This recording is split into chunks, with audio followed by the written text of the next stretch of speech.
My name is Lauren Brown. I'm the Children and Family Minister at Brookwood Baptist Church in Shreveport, Louisiana. So that's just a little bit about me. We are in Magnifying All Learners. So is that the class you're supposed to be?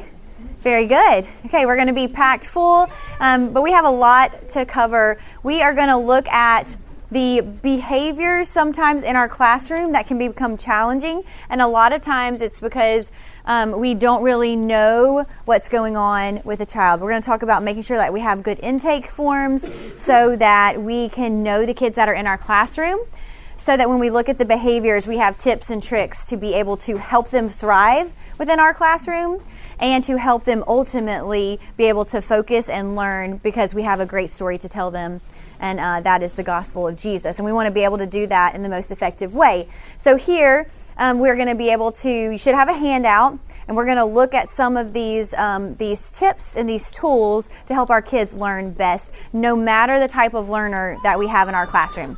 Because all of us learn different ways, all of us are different, and so I'm hoping, my goal is that we're going to zoom in to each individual child and ask ourselves, what do they need?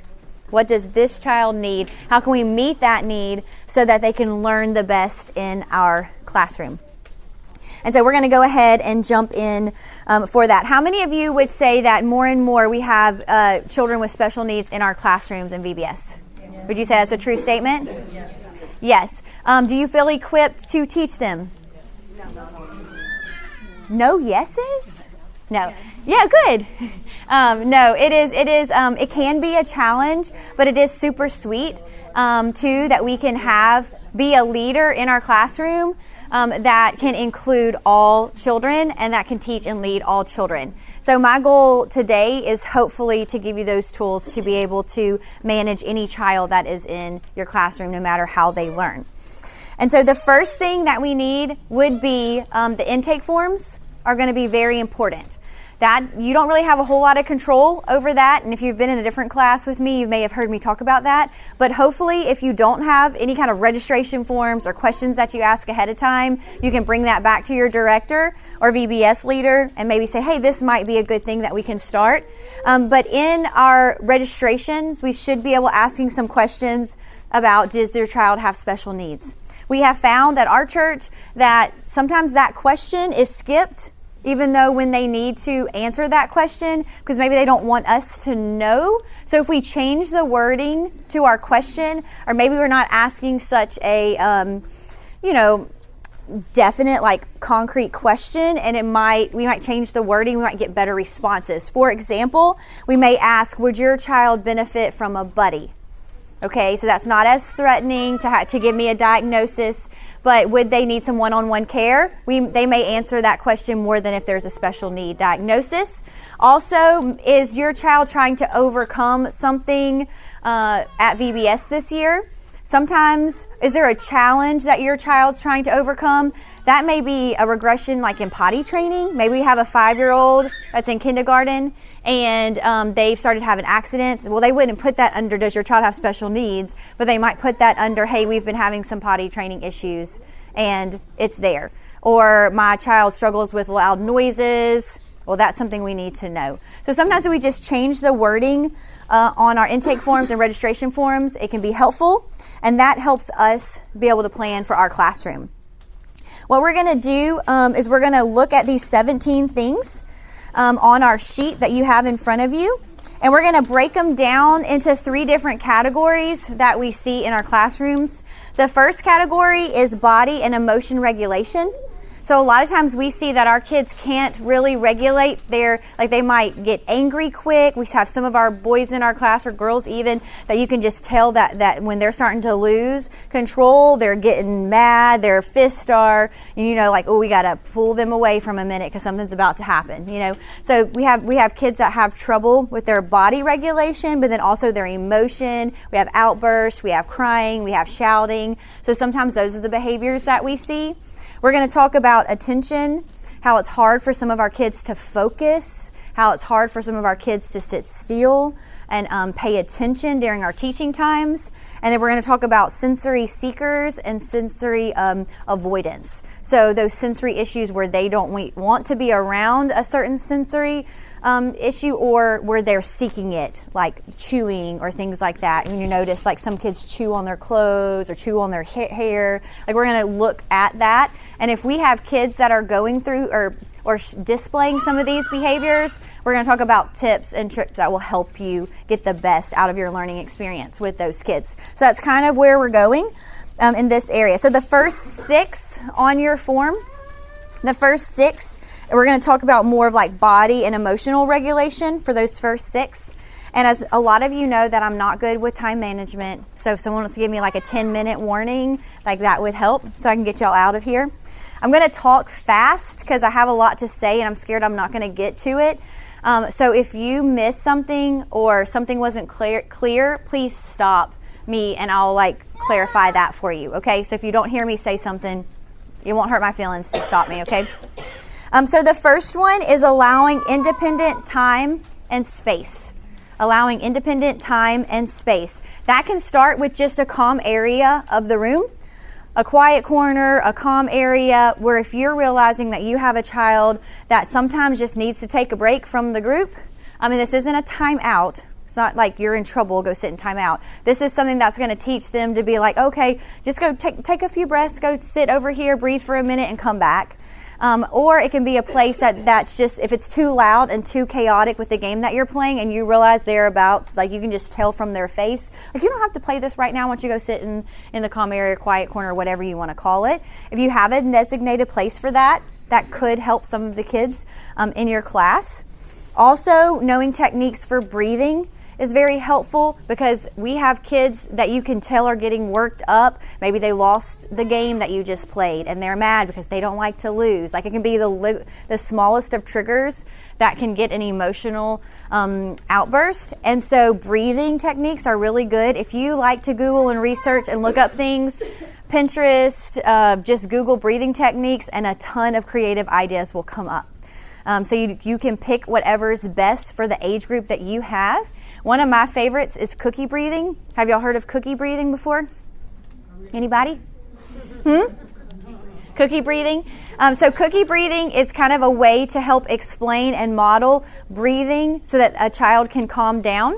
Once you model it and teach it, then they should just be able to do it. Like, oh, take a break and go do your cookie breathing. And so you want them to be able to move towards self-regulating themselves. But cookie breathing is when you talk about, oh, what's your favorite cookie? Oh, it's chocolate chip, Miss Lauren. I love, my mom makes chocolate chip cookies. So you're like, okay, remember how it smells when it comes out of the oven? So you take it and you smell the cookie because it smells so good. I love chocolate chip cookies. And then it's too hot to eat, so they have to blow on it. So they blow on it. But it smells so good. I love chocolate chip cookies. They're going to breathe it. And then they're going to blow on it because it's still too hot. And then after 3 breaths, they can eat it and it's cooled off and they can eat it. And by that time, their mind is regulated, their breathing is regulated, and it calms them down by themselves. Now, there's lots of others. You can blow bubbles. Like some people have said blow bubbles. And so you pretend like you're holding bubbles and you blow it. Some, you can actually have bubbles in the classroom and they can blow and breathe. But there's lots of different techniques on the internet. Google it, it's fun. But my favorite with the kids was cookie breathing because it explains they're breathing in, they're letting out. We do it 3 times, they can eat it and they can go. There's also butterfly breathing that kind of goes with the Oh, that's true. I didn't think about that. And when their arms go up, And breathe down when the arms go out. Yeah, I've heard of that, but I didn't even connect it to the theme. She said butterfly breathing. You breathe in and breathe out while you're a butterfly. You do it 3 times, but it would connect to the theme. But any kind of little technique that you can teach them would be helpful for them to calm down because they are going to get emotional and get really overly excited at times. Also, it is good to think about the space that you have. I know we don't have a lot of control over our classroom spaces sometimes, but if you have a child that it's harder for them to regulate their body, like their movement, and they want to move around a lot, they never sit still, they go in circles. When you're in a large group space with no defined space, it is harder for them to control themselves. If you move that same child, like we're in large group worship on Sunday mornings, and it's a large room and there's chairs, like that child is all over the place. You move them to a small group classroom and we're less likely to have an issue with that because confined spaces help people regulate their bodies better. So if you're a church that has like a large meeting room and first grade meets over here and then second grade meets over here, sometimes we have to offer a little bit more grace because that child would do better in a smaller classroom, but it's not offered. Well, we can't control that. So we've got to understand that it's harder for them to regulate their body in a large space. But also sometimes if we can define their space, it's helpful. So even at the table, like during crafts or during snack time, if you have a child that doesn't do good with like spatial awareness, like they're always in other people's spaces, defining that space can help them control it a little bit better because all they need is to know that and to see visually this is my space, or assigning those spaces on the floor. So with the painter's tape on the table, with the painter's tape on the carpet, on the floor, like you sit here, this is your space. You keep your legs and arms within this space. Some kids need that, and that is helpful. We might think that at times it feels like we're picking on that child, but we also have to realize that if we do it in a loving and kind way and they are okay with it, that actually helps their brain. Like they realize, okay, this is my space, and they can control their movements better. Not everybody is like that, every child, but this is all just tips to try. It's going to be trial and error. You're going to be like, Miss Lauren said this would work, and it did not work. I'm calling her. And it's not always going to work, but at least you had something to try. Okay, that didn't. We'll move on to the next thing. But they're tips that work for us and that have worked in the past, so hopefully that would work for you. So that's allowing independent time and space. Providing transition aids. So one of the hardest things for kids to do, especially in VBS, because they're going to new places they're not typically in, because children's ministry area, they stay within the children's ministry on a Sunday morning, Sunday night. VBS, we're using the whole campus. We're going to adult classes and student classes. And so transitions can be hard because it may be a little bit of unknown and they don't know where they're going and it's new teachers. And so changing from classroom to classroom can be hard, and that's when we'll see meltdowns or behavior that maybe not that desired. But if we can give them something to distract them during that walk, a transition aid, that's what that means. So it's helpful to get them something to hold.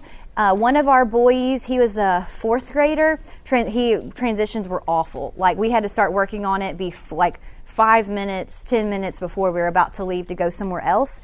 But we realized if he had this one toy, it was like one of those like Disney on Ice toys that has the ball that you can see through that like lights up and spins, but it didn't make any noise because noise can be a little bit distracting. But if he had that and he held it the whole time, and it was something he was watching and feeling and all of that, then we could get him from one place to another without him having any kind of blow up or meltdown with that. So transition aids is really good. If we can prepare them before a transition is about to happen, that's always helpful too. So a sound, a buzzer, like 2-minute warning, however we can warn them up so they can prepare themselves will be helpful. If we just throw something on them, that's when we're going to lose them for those that struggle with transitions. So even within the classroom, give them those warnings. If they know the schedule, that's helpful.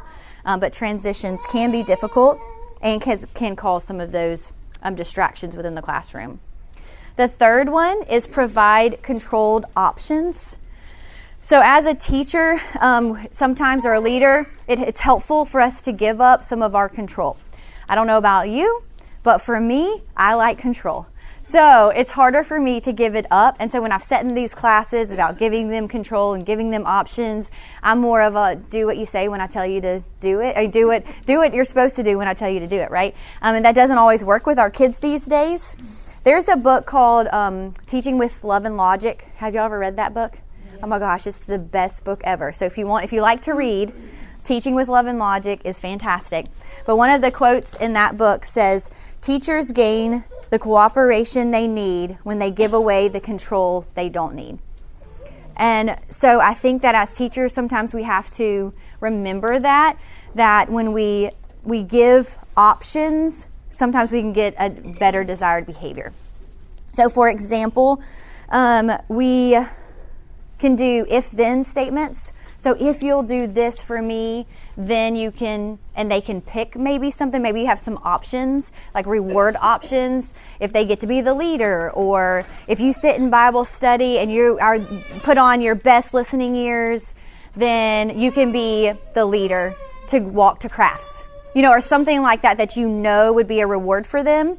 That often helps.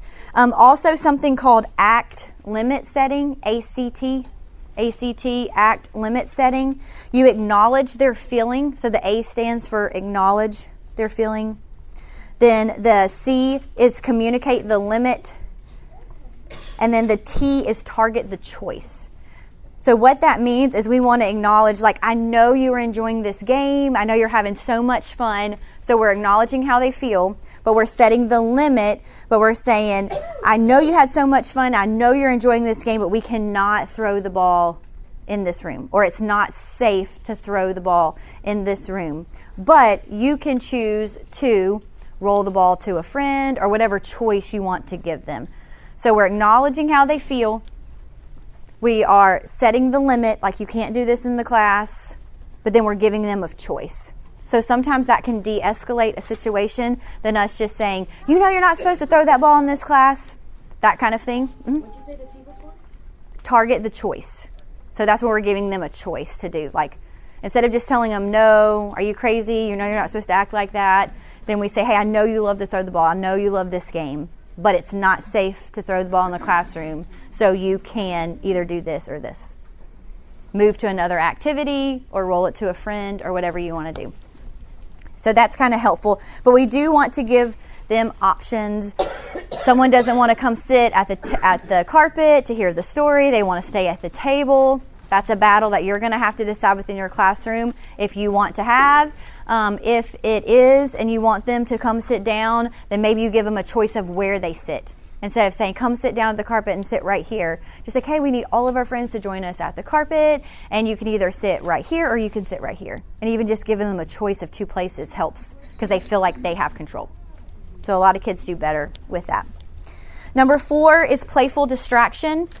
I am not as good at this as some of my teachers are fantastic at this. But sometimes with distraction, a little bit of playfulness can avoid the power struggle that the kids that we're going to get in with the kid, because we're making a little bit light of it and kind of making it fun. I was in a classroom the other day. This was within a 4-year-old class, and I thought this teacher has lost her mind, but it worked. So I had a boy that was crying because he wanted something that he couldn't have, and it was like really silly. It wasn't something he was even supposed to have and he wanted to do, and he was just throwing a fit over it, and the teacher walked up and started throwing a fit too. Like, she was like, oh my goodness, I can't believe we can't do this. And I was like, she looked crazy. But the boy just stopped and looked at her and then turned around and went and played. Like, I was like, he just turned it off so quick. So sometimes just the playfulness within our interaction can help change some things. So that can be a good choice for us. It may be you. It may not be you. It doesn't come as naturally for me to be that, but it worked well for this teacher. And I was like, I'm going to do that next time and see what happens. I haven't tried it yet, but playful distraction can help with that power struggle that child is looking for. Like, sometimes you have those children that are looking for that power struggle, and a playful interaction with them can kind of de-escalate the situation. The power of yes is number 5. The power of yes. So the power of yes to me, and I find this works more and more as I get older, is that kids do not like the word no. And it causes a reaction from them. We are not their parents. We can't control what happens when we're, there at night or on the weekends. We have them for Vacation Bible School for 30 minutes in Bible study, 3 hours if you're with them the whole time, or however long your VBS happens. We can't change them. All we can do is say, how can we help this classroom setting be the best setting to present the gospel for them to feel God's love and to learn about Jesus? So we kind of have to reset our mind to that. And some of my teachers want to be able to say the word no because they need to hear the word no and they just need to get over it, right? But we are not going to make that change in them because we're not their parents.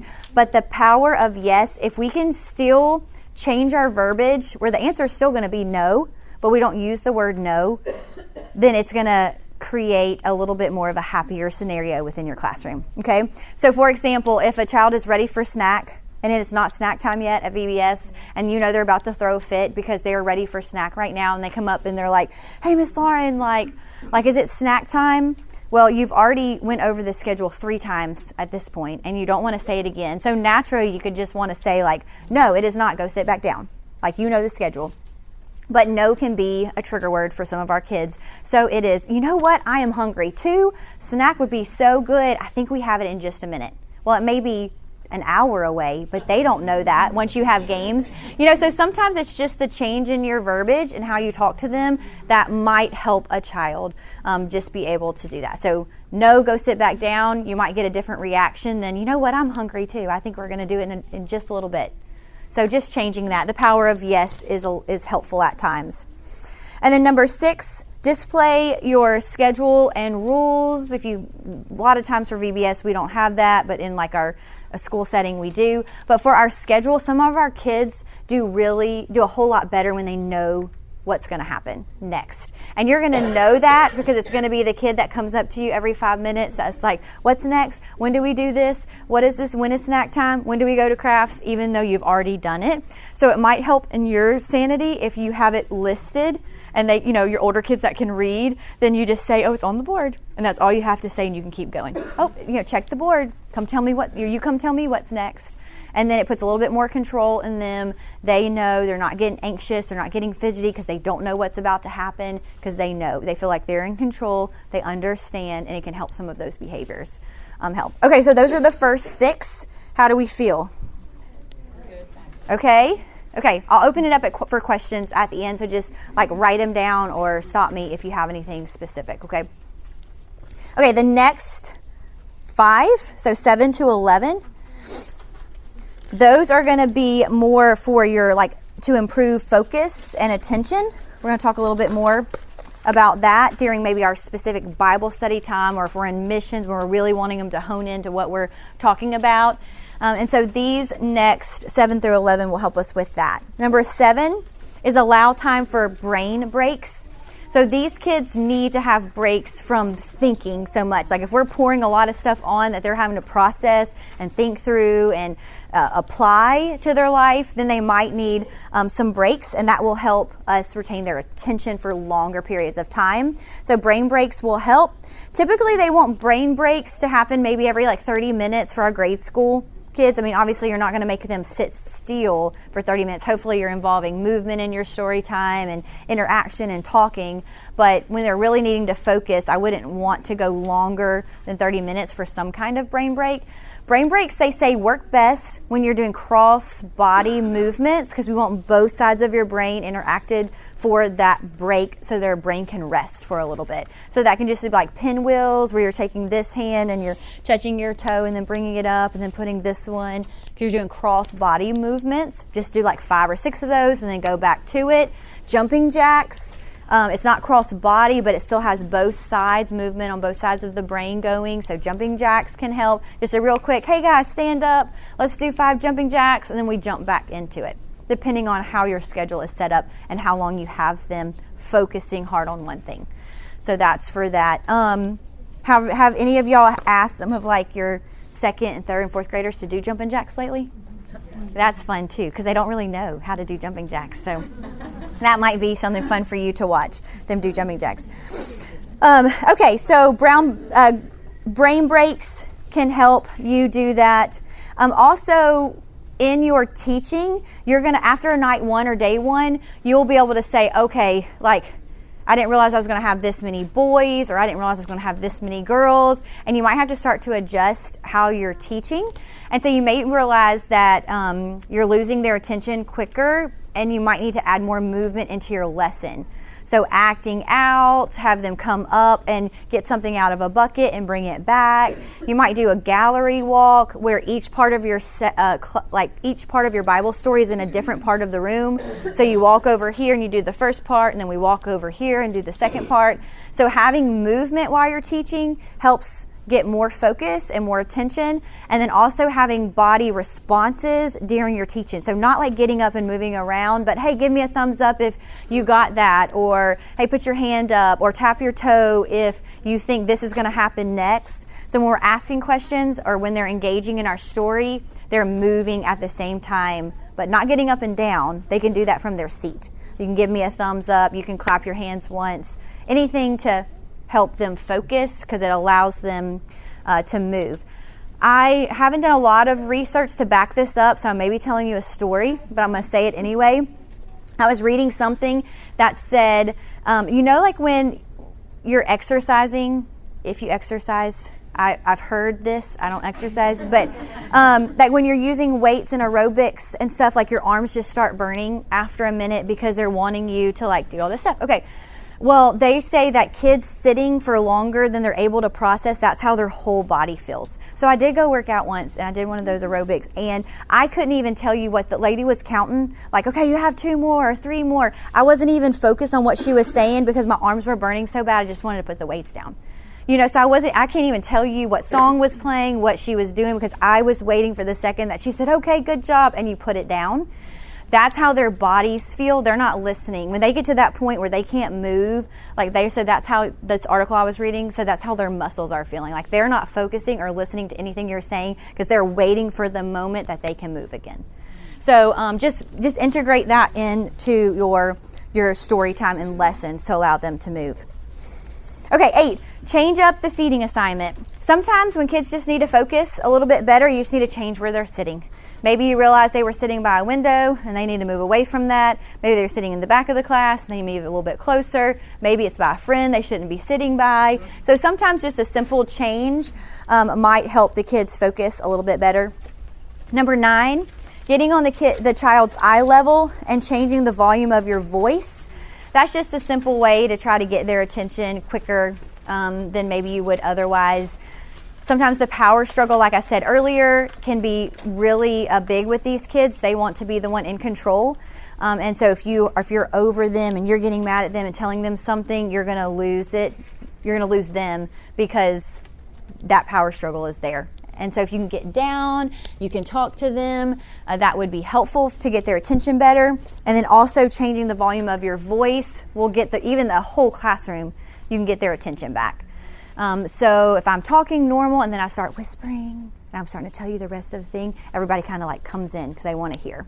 So just changing the volume of your voice can help gain that attention back. Even if you have a child attention deficit that is like active and needs to be touching and needs to be moving, sometimes raising a voice, lowering a voice, getting closer to them, getting down on their level will bring back that attention. Okay, number 10, assign classroom helpers.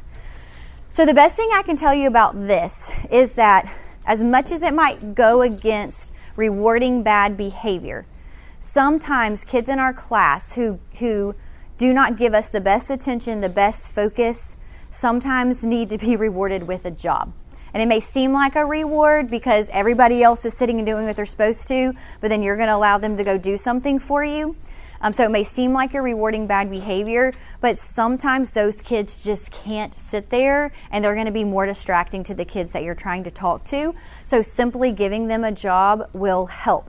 And when I say job, it may be, that at the end of your Bible story, you always pass out gummies or a treat for all the good listeners or something like that you always do.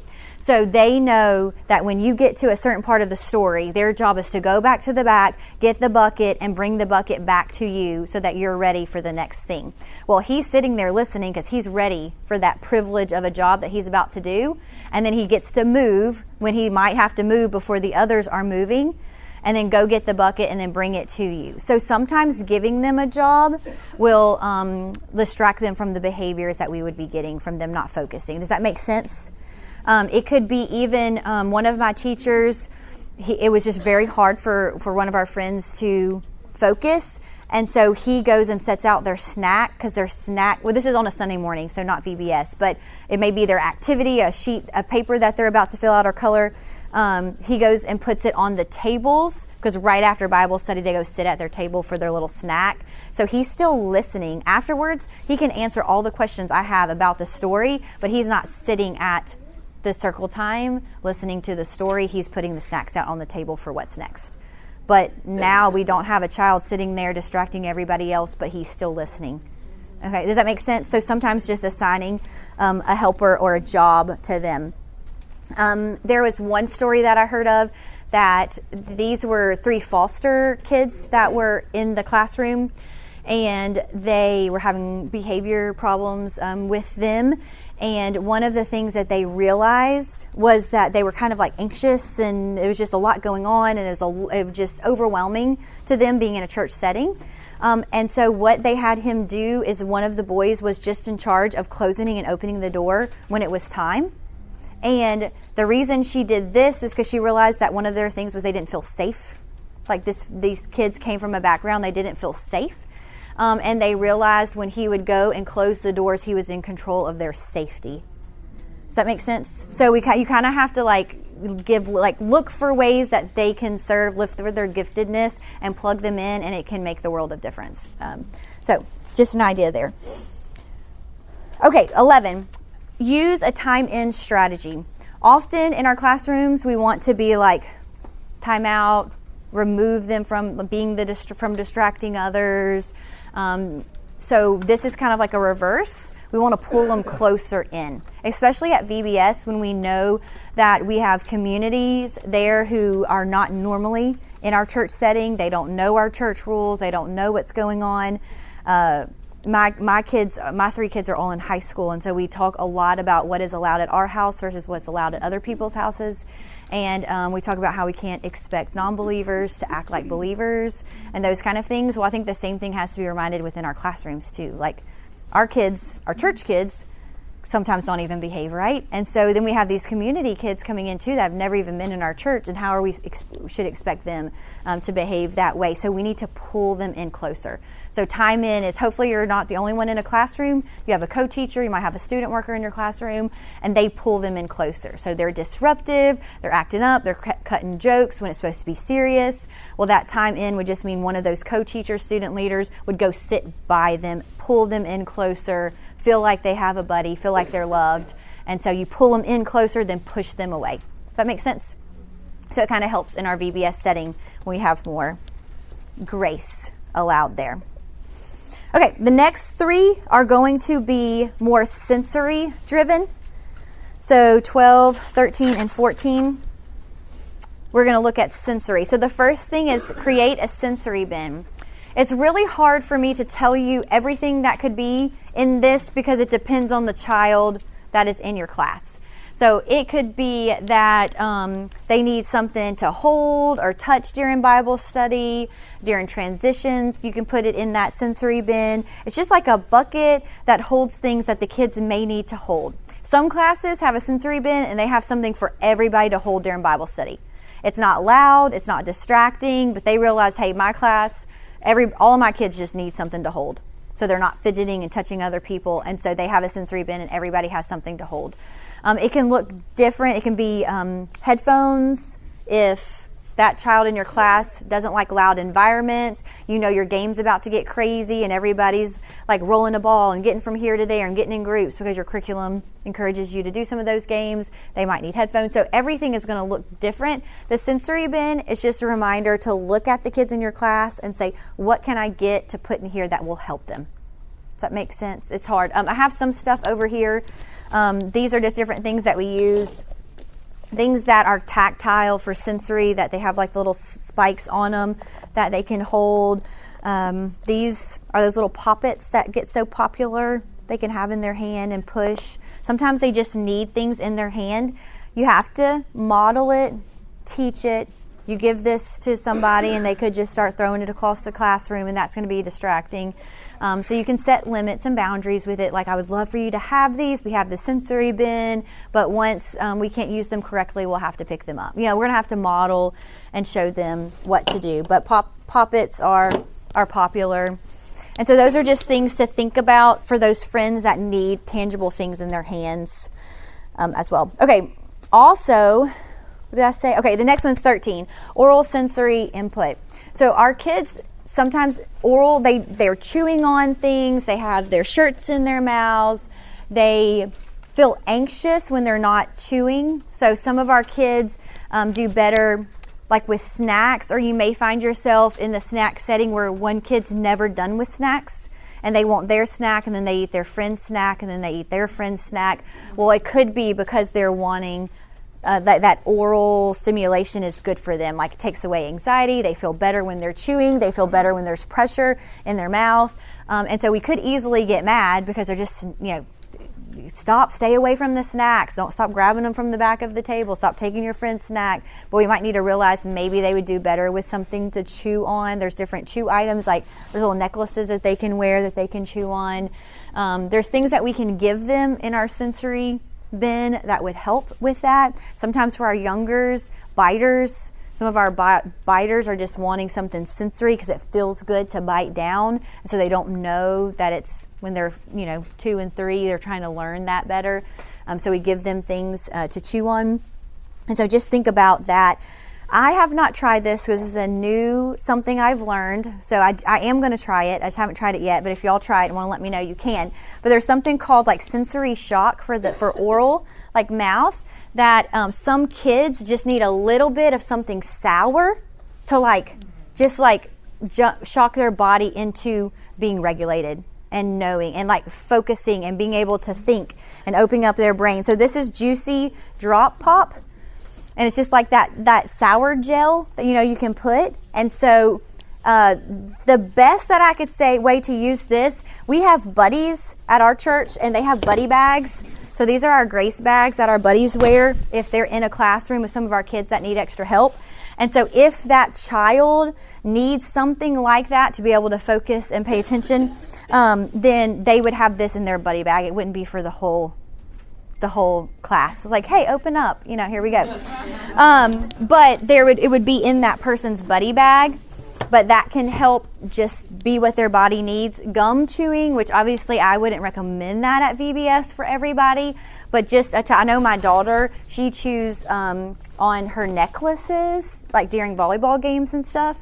And she picks the skin off of her nails. It's like she struggles with anxiety. She pulls her eyelashes out and like things like that. And so gum has been very good for her. Like during volleyball games, they let her chew gum. So we started doing that. So when she can chew gum, it helps with her like anxiety and anxiousness. And so that's an oral like sensory thing that helps. So gum can help, chewing can help, sour shock. Sometimes just drinking water will help them. So taking a water break when you need it, or having that child who is struggling, sometimes a simple water break will help with that oral sensory as well. A quick snack can help. So if that buddy needs to have goldfish in their bag and they just hand them one, if you give them the whole bag, if it's sensory driven, they might eat that whole bag right then. But just like you're sharing the story, it's Bible story time, that buddy gives them one, waits a little bit, gives them another one. So it's really one-on-one depending on what that child needs. And so it's a lot of trial and error, and a lot of you as a leader looking at your kids and saying, hey, what do they need? What does this child need? How can I help this child? How can I help this child? Okay, and then also number 4 is weighted lap belts and blankets are awesome. Blankets are we don't use blankets just because you can't regulate like how big a blanket is, how heavy it is, and you have little kids and big kids, but we like the belts. So our sewing ministry at our church made these for us. This is 3 pounds, and so you can open it up and wash it as well, and the middle comes out so that I can wash it. And then these are like the little beans or whatever they use on the inside to weight it. And so during story time, if some of our kids, they feel so much comfort in something heavy holding them down that they can focus better, listen better, and for the Bible story time. And it just sits in their lap. Sometimes our kids, especially our older kids, don't want to be told or made to feel like something is different about them, or might not think it's cool. So sometimes you can make it fun. Like, hey, I'm going to ask somebody to do this. Would you hold this for me? I'm going to need it later. And when it feels like a job or something they're doing, they're more likely to keep it with them and on them to help them. So you kind of make it fun, you make it a job, not make it like, ooh, something's wrong with you, I think you need this, But these can be very, very helpful and fun as well. Okay, 5 minutes. I'm trying. Okay, the last one is 15, 16, and 17. We already got through the 3 things I was going to tell you about, but these are focused on relationship. So relationships within our classrooms is going to be key. Like, our kids thrive when we have a good relationship with them. They know we care. They know we love them. And so it's going to make the world of difference in our classrooms no matter what learner we have in there. And like I said earlier, Love and Logic, this is one of the quotes. It says, one thing that can never be taken away from a great teacher is the ability to get students to love them so much that they don't want to disappoint or hassle them. Relationships form the foundation to all effective classroom management, discipline, and instruction. So Love and Logic is very big on relationship, and I think that is true. When you really step back and think about it, you have these kids. I am a rule follower. My husband's the fun one, and I am the discipline. And so even at church, that is my role. But I can be fun, but I'm more follow the rules. My sisters are way more fun than I am. And so the kids, sometimes I tell my husband, I'm like, I don't see how these kids don't hate me. Because I'm like, stop running, use your walking feet. I'm the one that's always having to control everything. But we were talking the other day, and I was telling him reading some of these quotes from the book. And he says, but there is no doubt that you don't love them, and they know that. And so I do get the hugs, and I can correct them, and I can help them, and maybe a little harsh sometimes in correcting them, not terrible. But the love is there. And so I think relationship is key. I know if they had a sports game, I ask them about the volleyball game. If they did a science project, I know about that. So just being relational with them makes the world of difference. And so praise comes along with that. We've got to have more praise in our classroom than we have getting on to them. So we want to praise, we want positive thinking within our classroom. That's going to get the desired behavior that we want. We want to validate their feelings and emotions. I know that is tough. I know that must be hard. Kids want to know that they're seen, heard, and understood. And so we want to do that for them. So validating their emotions, validating how they feel is a really good thing. Sometimes they say we just need to name it to tame it. So we're not changing anything about the situation, but just having the kids hear that we see it and we know it tames the behavior that we are going to have. Like a child is upset because they wanted to get their snack first, or they wanted to be first in line, and we say, oh, I know that's upsetting that you didn't get to be first today.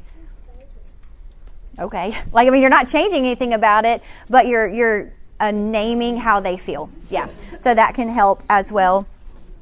And then the last thing is visual cues to stop undesired behavior. So the worst thing, let me see if I have a quote about this. The worst thing that we can have is embarrass a child. So if we want their behavior to get worse, we call them out and we embarrass them, and it will get worse. Teaching with Love and Logic says the longer you stand next to a defiant kid after setting a limit or asking him to do something, the less likely they are to comply. So the more we harp on something they're doing wrong, the less likely we're going to get that desired behavior from them. So if they're not listening in class, they can't keep their hands to themselves, all of those things that we see, they're having an outburst, the more we try to push them to do what we want to do, the less likely that we are. So one of the things that we did with one of my boys, I had to come in and help in a class because they could not get this one boy to listen. Anytime he got corrected, it made it worse. And so I kind of realized that he didn't feel like he had control, and he also just felt like he was the one getting in trouble all the time, so what does it matter?